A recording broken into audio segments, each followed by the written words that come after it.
ಪ್ರತಿ ವರ್ಷ ದೀಪಾವಳಿ ದಸರಾ ಅಂತ ಅದ್ಧೂರಿಯಾಗಿ ಆಚರಿಸುತ್ತಿದ್ದ ದರ್ಶನ್ಗೆ ಈ ಬಾರಿ ದೀಪಾವಳಿಯ ಬೆಳಕೆ ಮಾಯವಾಗಿದೆ. ರೇಣುಕಾಸ್ವಾಮಿ ಕೊಲೆ ಪ್ರಕರಣದಲ್ಲಿ ಜೈಲು ಸೇರಿರೋ ದರ್ಶನ್ ದೀಪಾವಳಿ ಹಬ್ಬ ಮಾಡಲಾಗದೆ ಕಂಬಿ ಹಿಂದೆ ಕೊರಗಿದ್ದಾರೆ. ಕಳೆದ ವರ್ಷ ಅಕ್ಟೋಬರ್ 30ರ ದೀಪಾವಳಿ ಹಬ್ಬದ ದಿನವೇ ಜಾಮೀನು ಪಡೆದಿದ್ದ ದರ್ಶನ್ ಜೈಲಿಂದ ಹೊರಬಂದು ಕಾರುಗಳಿಗೆ ಪೂಜೆ ಮಾಡಿ ಕುಟುಂಬದ ಜೊತೆ ಹಬ್ಬ ಮಾಡಿದ್ರು. ಆದರೆ ಇದೀಗ ಜಾಮೀನು ರದ್ದಾಗಿ ಮತ್ತೆ ಜೈಲು ಸೇರಿರೋ ನಟ ಹಬ್ಬದ ಸಂಭ್ರಮವಿಲ್ಲದೆ ನರಳಿದ್ದಾರೆ. ಮತ್ತೊಂದೆಡೆ ಕೊಲೆ ಪ್ರಕರಣದ ಮೊದಲ ಆರೋಪಿ ಪವಿತ್ರ ಗೌಡ ಪರಪ್ಪನ ಅಗ್ರಹಾರ ಜೈಲಲ್ಲಿ ಕಣ್ಣೀರಿಟ್ಟಿದ್ದಾರೆ. ಪ್ರತಿ ವರ್ಷ ಮಗಳ ಜೊತೆ ಅದ್ದೂರಿಯಾಗಿ ಹಬ್ಬ ಆಚರಿಸಿ ಹೈಫೈ ಜೀವನ ನಡೆಸುತ್ತಿದ್ದ ಪವಿತ್ರ ಈಗ ಜೈಲಲ್ಲಿ ನಲುಗಿದ್ದಾರೆ.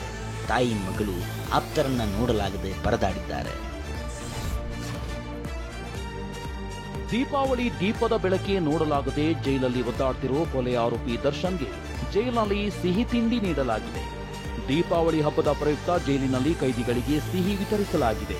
ಕ್ವಾರಂಟೈನ್ ಸೆಲ್ನಲ್ಲಿರುವ ವಿಚಾರಣಾಧೀನ ಕೈದಿ ದರ್ಶನ್ ಸೇರಿದಂತೆ ಎಲ್ಲಾ ಕೈದಿಗಳಿಗೆ ಮೈಸೂರು ಪಾಕ್ ನೀಡಲಾಗಿದೆ. ಮುದ್ದೆ, ಚಪಾತಿ, ಅನ್ನ, ಸಾಂಬಾರ್, ಮಜ್ಜಿಗೆ ಜೊತೆ ಮೈಸೂರು ಪಾಕ್ ವಿತರಿಸಲಾಗಿದೆ. ಪ್ರತಿ ವರ್ಷ ಅದ್ದೂರಿಯಾಗಿ ಹಬ್ಬ ಆಚರಿಸುತ್ತಿದ್ದ ದರ್ಶನ್ಗೆ ಕೊಲೆ ಕೇಸ್ನಲ್ಲಿ ಈ ದುರ್ಗತಿ ಬಂದಿದೆ. ದರ್ಶನ್ ಇಲ್ಲದೆಯೇ ಈ ಬಾರಿಯ ಆಯುಧ ಪೂಜೆಯನ್ನು ಪತ್ನಿ ವಿಜಯಲಕ್ಷ್ಮಿ ಆಚರಿಸಿತು. ಇತ್ತ ಮಹಿಳಾ ಸೆಲ್ನಲ್ಲಿ ಪವಿತ್ರ ಗೌಡಗೂ ಮೈಸೂರು ಪಾಕ್ ನೀಡಲಾಗಿದೆ. ಪೂಜೆಯೂ ಇಲ್ಲ, ಹಬ್ಬದ ಅಡುಗೆಯೂ ಇಲ್ಲದೆ ಜೈಲೂಟ ತಿನ್ನುವಂತಾಗಿದೆ.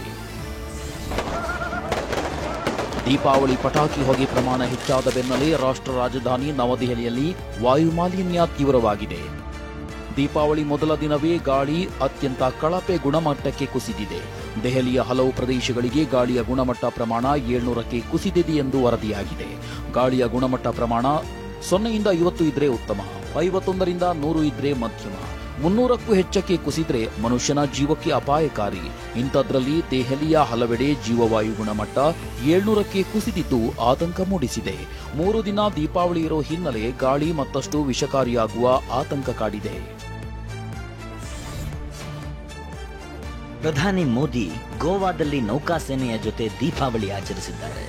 ಯೋಧರಿಗೆ ಸಿಹಿ ತಿನ್ನಿಸಿ ಶುಭ ಕೋರಿದ ಪ್ರಧಾನಿ ಮೋದಿ ಯೋಧರೊಂದಿಗೆ ದೀಪಾವಳಿ ಆಚರಿಸಿದ್ದು ನನ್ನ ಸೌಭಾಗ್ಯ ಅಂದರು. ಇನ್ನು ಐಎನ್ಎಸ್ ವಿಕ್ರಾಂತ್ ಯುದ್ಧ ವಿಮಾನಗಳ ಸಾಮರ್ಥ್ಯ ಪರಿಶೀಲಿಸಿದ್ರು. ಬಳಿಕ ಭಾಷಣ ಮಾಡಿದ ಪ್ರಧಾನಿ ಆಪರೇಷನ್ ಸಿಂಧೂರ್ ಬಗ್ಗೆ ಪ್ರಸ್ತಾಪಿಸಿ ಸೈನಿಕರನ್ನ ಕೊಂಡಾಡಿದರು. हमारी ब्रह्मोस और आकाश जैसी मिसाइलों ने ऑपरेशन सिंदूर में भी अपनी क्षमता साबित की है. ಬೆಂಗಳೂರಿನಲ್ಲಿ ಓಲಾ ಕಂಪನಿ ಸಿಬ್ಬಂದಿ ಕೆ ಅರವಿಂದ್ ಆತ್ಮಹತ್ಯೆಗೆ ಶರಣಾಗಿದ್ದಾನೆ. ಮೃತ ಅರವಿಂದ್ ಮನೆ ರೂಮ್ನಲ್ಲಿ 28 ಪುಟಗಳ ಡೆತ್ ನೋಟ್ ಪತ್ತೆಯಾಗಿದ್ದು, ಕಂಪನಿಯ ಸುಬ್ರತ್ ಕುಮಾರ್ ಸಿಒ ಭವಿಷ್ ಅಗರ್ವಾಲ್ ಕೆಲಸದ ವಿಚಾರವಾಗಿ ನನಗೆ ತೀವ್ರ ಒತ್ತಡ ನೀಡುತ್ತಿದ್ದಾರೆ. ಭತ್ಯೆ ಮತ್ತು ವೇತನ ನೀಡದೆ ಕಿರುಕುಳ ನೀಡಿದ್ರಿಂದ ಆತ್ಮಹತ್ಯೆ ಎಂದು ಬರೆದಿದ್ದಾನೆ ಎನ್ನಲಾಗಿದೆ. ಈ ಸಂಬಂಧ Ola electric company CEO Bhavish ಮತ್ತು ಹಿರಿಯ ಅಧಿಕಾರಿ ಸುಬ್ರತ್ ಕುಮಾರ್ ದಾಸ್ ವಿರುದ್ಧ ಎಫ್ಐಆರ್ ದಾಖಲಾಗಿದೆ. ಡಾಕ್ಟರ್ ಮಹೇಂದ್ರ ರೆಡ್ಡಿಯಿಂದ ಪತ್ನಿ ಡಾಕ್ಟರ್ ಕೃತಿಕಾ ಕೊಲೆ ಪ್ರಕರಣದ ತನಿಖೆ ವೇಳೆ ಸ್ಫೋಟಕ ಮಾಹಿತಿ ಬಹಿರಂಗವಾಗಿದೆ. ತನಿಖಾಧಿಕಾರಿಗಳು ನಡೆಸಿದ ವಿಚಾರಣೆ ವೇಳೆ ಆರೋಪಿ ಮಹೇಂದ್ರ ರೆಡ್ಡಿ ಫೋಫೈಲ್ ಔಷಧಿ ಖರೀದಿಯ ಸತ್ಯ ಬಾಯ್ಬಿಟ್ಟಿದ್ದಾನೆ. ಔಷಧಿ ಖರೀದಿಸಲು ಸ್ವತಃ ತಾನೇ ಮೆಡಿಕಲ್ ಶಾಪ್ಗೆ ಹೋಗಿದ್ದ ಮಹೇಂದ್ರ ರೆಡ್ಡಿ ತನಗೆ ಫೋಪಾಲ್ ಬೇಕು ಎಂದಿದ್ದಾನೆ. ಅದನ್ನ ಎಲ್ಲರಿಗೂ ಕೊಡಲು ಸಾಧ್ಯವಿಲ್ಲ ಅಂತ ಮೆಡಿಕಲ್ ಶಾಪ್ ಸಿಬ್ಬಂದಿ ಹೇಳಿದ್ದಾನೆ. ಆಗ ನಾನೊಬ್ಬ ಸರ್ಜನ್ ಅಂತ ಹೇಳಿ ತಾನೇ ಬರೆದಿದ್ದ ಚೀಟಿಯನ್ನ ನೀಡಿದ್ದಾನೆ. ತನಗೆ ಟ್ರೀಟ್ಮೆಂಟ್ಗೆ ಬೇಕಿದೆ ಅಂತ ಹೇಳಿ ಮೆಡಿಕಲ್ ಸಿಬ್ಬಂದಿಯನ್ನ ಒಪ್ಪಿಸಿ ಫೋಫೈಲ್ ಖರೀದಿಸಿದ್ದಾನೆ. ಮಹೇಂದ್ರನೇ ಖುದ್ದು ಮೆಡಿಸಿನ್ ಖರೀದಿಸಿರುವುದಕ್ಕೆ ಮಾರತಹಳ್ಳಿ ಪೊಲೀಸರು ಸಾಕ್ಷಿ ಕಲೆ ಹಾಕಿದ್ದಾರೆ. ಇತ್ತ ಮನೆಯಲ್ಲಿ ನೋವಿನಿಂದ ಬಳಲಿ ಮಲಗಿದ್ದ ಕೃತಿಕಾಗೆ ಮಹೇಂದ್ರ ಐವಿ ಮೂಲಕ ಅನಸ್ತೇಷಿಯಾ ನೀಡಿದ್ದಾನೆ.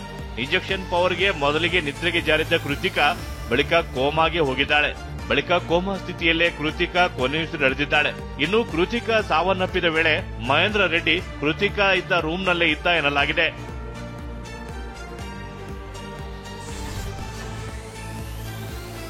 ಬಿಹಾರ ಚುನಾವಣೆಗೆ ಕ್ಯಾಬಿನೆಟ್ನ ಎಲ್ಲಾ ಮಂತ್ರಿಗಳು ಅಧಿಕಾರಿಗಳ ಬಳಿ ಹಣ ವಸೂಲಿ ಮಾಡುತ್ತಿದ್ದಾರೆ ಅಂತ ಸಂಸದ ಬಿವೈ ರಾಘವೇಂದ್ರ ಆರೋಪ ಮಾಡಿದ್ದಾರೆ. ಬಿವೈ ರಾಘವೇಂದ್ರ ಆರೋಪಕ್ಕೆ ಕಿಡಿಕಾರಿದ ಸಿಎಂ ಸಿದ್ದರಾಮಯ್ಯ ಚುನಾವಣೆಗೆ ಹಣ ಕಲೆಕ್ಷನ್ ಮಾಡಿರುವುದು ಬಿಜೆಪಿಯವರು, ಅವರು ಮಾಡುವ ಕೆಲಸವನ್ನ ನಮ್ಮ ಮೇಲೆ ಹೇಳುತ್ತಿದ್ದಾರೆ ಎಂದಿದ್ದಾರೆ.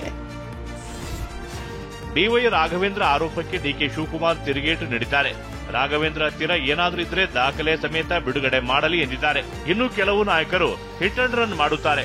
ಅವರಂತೆ ರಾಘವೇಂದ್ರನು ಆಗುವುದು ಬೇಡ ಅಂತ ಟಾಂಗ್ ಕೊಟ್ಟಿದ್ದಾರೆ. ಕ್ಯಾಬಿನೆಟ್ನ ಎಲ್ಲ ಮಂತ್ರಿಗಳು ಅವರ ಅಧಿಕಾರಿಗಳಿಗೆ ಬಿಹಾರ್ ಚುನಾವಣೆಗೆ ದುಡ್ಡನ್ನ ಕಳಿಸಬೇಕು, ಫಂಡನ್ನ ಕಳಿಸಬೇಕು ಅಂತೇಳಿ ಅಧಿಕಾರಿಗಳಿಂದ ಲೂಟಿ ಮಾಡ್ತಾ ಇದ್ದಾರೆ ಎಂದೆ, ವಸೂಲಿ ಮಾಡ್ತಿದ್ದಾರೆ. ಕಣ್ಣೀರ್ ಹಾಕೊಂಡು ನಮ್ಮ ಅಧಿಕಾರಿಗಳು ನಮ್ಮ ಎದುರಿಗೆ ಹೇಳ್ತಾ ಇದ್ದಾರೆ ಎಂದೆ.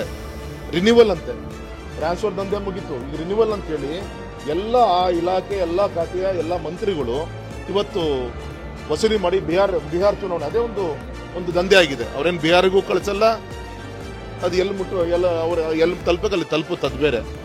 ಅವ್ರದ್ದೇನೋ ದಾಖಲೆ ಇದ್ರೆ ದಾಖಲೆ ಸಮೇತ ಅವರು ಬಿಡುಗಡೆ ಮಾಡಿ ಇಟ್ಕೊಂಡು ಮಾಡ್ತಾರಲ್ಲ ಕೆಲವು ನಾಯಕರುಗಳಿದ್ದಾರೆ ಇಟ್ಕೊಂಡು ಅಂದ್ರೆ ರಾಘವೇಂದ್ರನು ಆಗದ್ ಬೇಡ. ಬಿಹಾರ ಚುನಾವಣೆ ಅಖಾಡ ರಂಗೇರಿದೆ. ನಾಮಪತ್ರ ಸಲ್ಲಿಕೆ ಅಂತ್ಯವಾಗಿದ್ದು ನಾಳೆಯಿಂದ ಅಸಲಿ ಮತಬೇಟೆ ಶುರುವಾಗಲಿದೆ.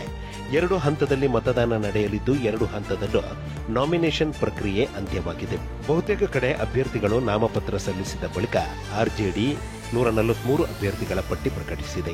ಕಾಂಗ್ರೆಸ್ ಇದುವರೆಗೆ 60 ಅಭ್ಯರ್ಥಿಗಳ ಹೆಸರು ಪ್ರಕಟಿಸಿದಂತಾಗಿದೆ. ಹೈಕೋರ್ಟ್ ಸೂಚನೆಯಂತೆ ಕಲಬುರಗಿಯ ಚಿತ್ತಾಪುರದಲ್ಲಿ ಪಥಸಂಚಲನಕ್ಕೆ ಮರು ಅರ್ಜಿ ಸಲ್ಲಿಕೆಯಾಗಿದೆ.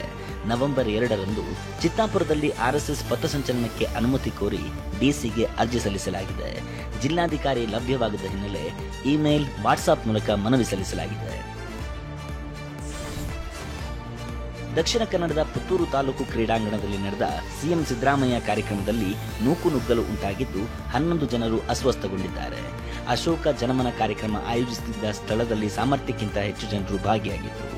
ಕುಡಿಯಲು ನೀರು ಸಿಗದೆ ಪರದಾಡಿದರು. ಈ ವೇಳೆ ನೂಕುನುಗ್ಗಲು ಉಂಟಾಗಿದ್ದು ಅಸ್ವಸ್ಥರನ್ನ ಸ್ಥಳೀಯ ಆಸ್ಪತ್ರೆಗೆ ದಾಖಲಿಸಲಾಗಿದೆ.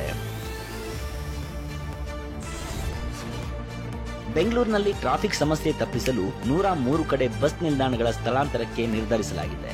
ಅಸಮರ್ಪಕ ಹಾಗೂ ಅವೈಜ್ಞಾನಿಕವಾಗಿರುವ ಬಸ್ ಶೆಲ್ಟರ್ಗಳ ಸರ್ವೆಗೆ ಸಂಚಾರ ಪೊಲೀಸರು ಹಾಗೂ ಬಿಎಂಟಿಸಿ ಜಿಬಿಎಗೆ ಪತ್ರ ಬರೆದಿದೆ. ಮೈಸೂರಿನ ಚಾಮರಾಜ ಎಡದಂಡೆ ಕಾಲುವೆಯಲ್ಲಿ ಈಜಲು ಇಳಿದು ಸಾಲಿಗ್ರಾಮ ಪಟ್ಟಣದ 3 ಬಾಲಕರು ಸಾವನ್ನಪ್ಪಿದ್ದಾರೆ. 16 ವರ್ಷದ ಅಯಾನ್, 13 ವರ್ಷದ ಆಜಾನ್, 14 ವರ್ಷದ ಲುಕ್ಮಾನ್ ಈಜುವಾಗ ಈ ದುರ್ಘಟನೆ ಸಂಭವಿಸಿದೆ. ಇಬ್ಬರ ಮೃತದೇಹ ಪತ್ತೆಯಾಗಿದ್ದು ಮತ್ತೊಬ್ಬನ ಮೃತದೇಹಕ್ಕಾಗಿ ತೀವ್ರ ಹುಡುಕಾಟ ನಡೆದಿದೆ.